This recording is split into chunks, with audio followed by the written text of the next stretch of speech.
They called it a car from another era and an engine from another world. In the early 1960s, Chrysler rolled out a gleaming bronze coupe that looked like a concept model and behaved like a small jet. It did not idle. It hummed. It did not stall. It wound down. For a brief, electrifying moment, the idea that road cars might one day run on turbine power seemed less like science fiction and more like an inevitable future. Then, just as quickly, the dream sputtered out. This is the story of the Chrysler Turbine car, a machine built at the edge of automotive ambition and abandoned when the cost of the future turned out to be higher than anyone wanted to pay. To understand the turbine car, you have to step back into an American moment obsessed with speed, space, and propulsion. The 1950s and early 60s were an era of jetliners, rockets, and supersonic research. Chrysler's engineers were not blind to the cultural momentum.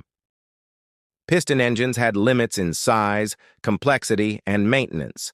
A gas turbine promised simplicity and new possibilities. Fewer moving parts, the ability to burn a wide range of fuels, and a silky, vibration-free power delivery. For engineers raised on the logic of turbines in aircraft, the idea of shrinking one to fit in an automobile was intoxicating. Chrysler saw an opportunity to leap past incremental improvements and offer something truly different to the public. Development was technological theater. Unlike a V8 crankcase and camshafts, a turbine engine uses a compressor, a combustion chamber, and a turbine section that extracts power from hot gases. The Chrysler team worked for years to make a design that was small enough to fit in a car, robust enough for the everyday abuse of roads and drivers, and economical enough to survive real-world use. The turbine had far fewer moving parts than a piston engine, and no reciprocating masses to shake the chassis. It produced a smooth, continuous flow of power that felt almost electric to drivers used to the clatter and heartbeat of conventional engines. It could run cleanly on gasoline, diesel, kerosene, even turbine oil.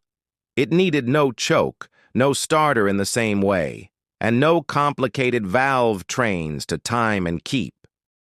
The novelty was not merely stylistic, it represented a different mechanical philosophy.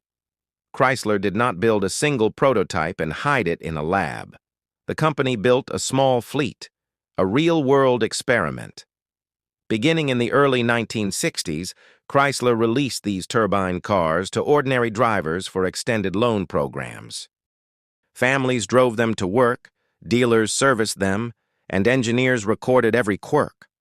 The public demonstration was deliberate. Show the smoothness, show the durability, and let the market decide whether the world was ready to replace pistons with spinning compressors. The cars impressed many who drove them. Owners reported lightning-fast acceleration at high throttle, astonishing smoothness, and a distinct absence of oil leaks or complicated cold start rituals. The turbine's sound was different. A low, sonorous howl rather than the staccato of a piston engine. And for many, that sound was the point. It felt futuristic in a way the chrome and tail fins of the period could not quite match. But real roads reveal what test beds and dreamers often conceal. Turbine engines are thermodynamic marvels, but they bring engineering trade-offs that are brutally practical. Fuel economy was a major issue. Turbines tend to be inefficient at low engine speeds and light loads, the conditions most drivers live in. In the city and in stop-and-go traffic, fuel consumption was poor compared to contemporary piston engines. Heat management was another problem. The turbine's exhaust ran hot, and the materials and cooling systems needed to handle those temperatures increased cost and complexity. There were also drivability questions. Throttle response could be slower than a well-tuned piston engine, a lag that settling customers found odd or off-putting. Emissions, too, were complicated. While turbines could run on a wide array of fuels, controlling particulate emissions and oxides of nitrogen required materials and catalytic solutions that were in their infancy at the time. The maintenance regime was unfamiliar to American mechanics, and the dealer network was not set up to service jet-style components. Economics joined engineering in killing the dream. Building turbines at the volume and cost required for consumer automobiles demanded manufacturing methods and materials that drove prices up. The turbine's best attributes did not translate easily into the mass market pricing people expected from mainstream cars. The company that had the imagination to build the turbine car was not prepared to pay the price of reshaping an entire manufacturing, sales, and service ecosystem. Meanwhile, the industry was entering an era of regulation, rising costs, and a public increasingly sensitive to reliability and return on investment. Even a halo car with astonishing engineering could not justify a wholesale shift if it meant pricing buyers out of the market. Then there was the human side of the test program. Chrysler loaned cars to drivers as a public relations experiment and an engineering trial, but the feedback was mixed in ways that mattered. Enthusiasts loved the oddities. Some drivers praised the torque and responsiveness, others criticized the lag and the unfamiliar maintenance. Stories emerged, and often exaggerated, about turbine cars being vandalized or suffering odd reliability issues far outside the laboratory. Political and regulatory scrutiny sharpened. Some government officials and industry players questioned the strategic wisdom of exposing such an unconventional technology to broad use without a clear path to manufacturing feasibility. Perhaps the most painful chapter in the turbine car's history was what happened to the prototypes themselves.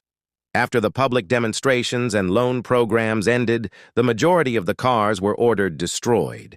There are different accounts of why this happened. Some cite contractual obligations, others the company's fear that prototypes could leak trade secrets or undermine future negotiations with suppliers and regulators.